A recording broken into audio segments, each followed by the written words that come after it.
मुझे नहीं चाहिए मुसलमानों के वोट, जो गाय काटेगा उसका हाथ तोड़ दूंगा, यही मेरा स्टाइल है, ये मेरी मौत और जिंदगी का चुनाव है। हिंदुओं के साथ भेदभाव हो रहा, मैं मरने से नहीं डरता, ना ही किसी को मारने से डरता हूँ। सोच समझकर मुझसे गद्दारी करना, मेरी दुश्मनी तुम्हें बहुत महंगी पड़ेगी। हिंदू शेर की दहाड़ से मुस्लिमों में हड़कंप, जिसकी दहाड़ से ओवैसी ब्रदर्स बिल में दुबक जाते हैं, जिससे पंगा लेने से भी खौफ खाते हैं, उसी हिंदू शेर ने दिया ऐसा बयान जिसे सुनकर देश का हर एक मुसलमान कांप उठा। जी, इधर पूरा तेलंगाना पोलिंग बूथ पर अपनी अगली सरकार चुनने के लिए वोट डाल रहा था, तो उधर वोटिंग से 24 घंटे पहले ही एक हिंदू शेर की दहाड़ ने मुस्लिमों में दहशत पैदा कर दी है।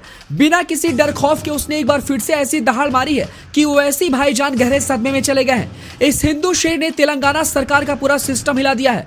मुस्लिमों का कट्टर दुश्मन कहलाने वाला, हिंदुओं के लिए मर मिटने वाला, सबसे बड़ा गौरक्षक कहलाने वाला सनातनी हिंदू शेर के बयान से मुस्लिम समुदाय में हड़कंप मच गया है। हिंदू शेर ने एक इशारे में तेलंगाना के हर एक हिंदुओं को जगा डाला है। एक इंटरव्यू में इस हिंदू शेर ने जो कहा है, उसे सुनकर देश के गद्दारों और दुश्मनों का कलेजा फट जाएगा। असदुद्दीन ओवैसी के लिए भी उसने कुछ ऐसा कहा है जिसे सुनकर ओवैसी भी कांपने लगेंगे। वो जब जब बोलता है तो मुस्लिम हिल जाते हैं। बीते साल जिस हिंदू शेर को भाजपा ने पार्टी से निलंबित किया था, उसी हिंदू शेर के आगे बीजेपी को इस साल झुकना पड़ा। चुनाव के कुछ दिन पहले ही निलंबन वापस लेकर इस भगवाधारी कट्टर हिंदू शेर को वापस बुलाना पड़ा। ऐसे में इस हिंदू शेर के बयान ने तेलंगाना का पूरा चुनावी माहौल गर्मा दिया है। 5 राज्यों के विधानसभा चुनाव के आखिरी राज्य यानी तेलंगाना में थोड़ी देर पहले ही वोटिंग खत्म हुई, लेकिन वोट पड़ने के करीब 24 घंटे पहले तेलंगाना की गोश महल सीट से चुनाव लड़ रहे टी राजा ने अपने बयान से खलबली मचा दी है। टी राजा अपने बयानों के लिए जाने जाते हैं। वो मुस्लिमों पर हमेशा कुछ ऐसा बयान देते हैं जिसे सुनकर हर किसी की रूह कांप जाती है।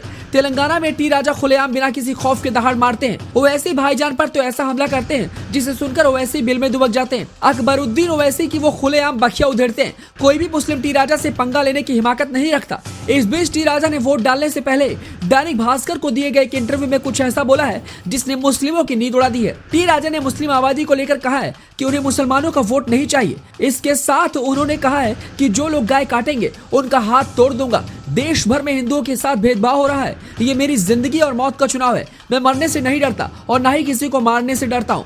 तो सोच समझकर मुझसे गद्दारी करना, मेरी दुश्मनी तुम्हें बहुत महंगी पड़ेगी। टी राजा ने कहा कि गो हत्या करने वाले मेरे सबसे बड़ी दुश्मन हैं, जो लव जिहाद करते हैं, धर्मांतरण करते हैं। इन दुश्मनों की गिनती 70,000 वोटों से होती है और हमारी गिनती वीरों से होती है। मेरे गोश महल में 2 लाख मतदाता हैं, जिनमें 1,30,000 हिंदू हैं। मुझे मुस्लिमों का वोट नहीं चाहिए, सिर्फ हिंदू भाई का चाहिए। मैंने 2023 के चुनाव में भी यही कहा था, 2018 में भी यही कहा और अब 2023 में भी यही कह रहा हूँ। मुझे मुस्लिमों का वोट नहीं चाहिए। जो लोग गाय काटेंगे उनका मैं हाथ तोड़ दूंगा, यही मेरा स्टाइल है। इसके साथ टी राजा ने असदुद्दीन ओवैसी पर भी तीखा हमला बोला। उन्होंने कहा कि ओवैसी के इलाके में हर घर में बम बनता है। बीजेपी के शासन से पहले देश में कहीं भी बम ब्लास्ट होता था तो हैदराबाद के लोग पकड़े जाते थे। वो कहते हैं कि मैं मुस्लिमों को साफ संदेश देना चाहता हूं, अगर आपको आतंकवाद चाहिए तो ओवैसी को वोट दीजिए, अगर आपको बर्बादी चाहिए तो ओवैसी को वोट दीजिए और अगर विकास चाहिए तो मोदी जी के साथ चलिए। जानकारी के लिए बता दें कि बीजेपी ने टी राजा को अल्पसंख्यकों के खिलाफ बयानबाजी की वजह से पार्टी से सस्पेंड कर दिया था, लेकिन इस बार चुनाव की पहली लिस्ट जारी होने से ठीक पहले उनका सस्पेंशन वापस ले लिया गया। टी राजा तेलंगाना के गोशा महल विधानसभा सीट से चुनाव लड़ रहे हैं। टी राजा ने 2018 में भी जीत दर्ज की थी। टी राजा के इस बयान ने देश भर में भूचाल मचा दिया है। फिलहाल इनके इस बयान पर विपक्षी दलों का क्या कुछ बयान आता है, ये देखने वाली बात होगी और बीजेपी का क्या रिएक्शन होता है, ये भी देखने वाली बात होगी।